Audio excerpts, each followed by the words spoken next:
guys, we're here with Krista Rader, one of our mammal keepers here at the Abilene Zoo.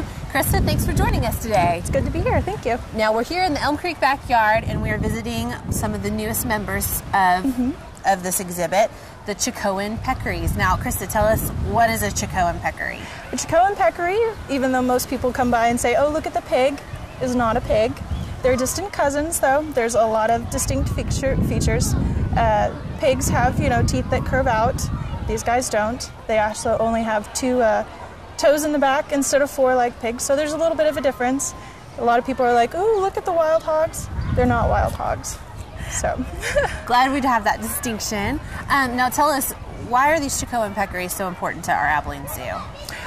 Well, these guys are actually endangered. We didn't actually know that they existed, a live specimen, until 1972. Wow. Before then we thought they were extinct. We just had the fossil record.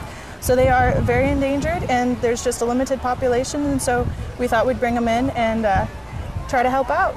And unfortunately these guys are not native to Texas, so we kind of did a little switcheroo. However, they are cousins to the javelina that we do have here in Texas.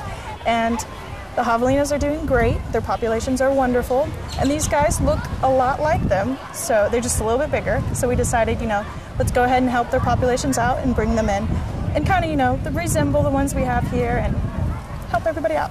Now, this is the funny part. Tell us what our two peccaries' names are. This is great. These are Cindy and Marsha. Like the Brady Bunch. Like the Brady Bunch. Okay, and tell us what Marsha and Cindy like to do all day. Well, they love to root around, just walk around their exhibit. During the hotter part of the days, they like to wallow. They've actually made their indoor housing a complete mud sty. So they like to wallow in there and get cooled off. And they also like to dig out in the ground and take dust baths to help themselves out with the heat. That's what they like to do. They're real pigs, aren't they? They are. Even though they're not pigs, they are. Even though they're not pigs. Great. Exactly. Well, Krista, thank you so much for joining us today, and we're glad to meet Marsha and Cindy, and we'll check up on them later, okay? Cool. Thank Thanks. you. Thanks, guys.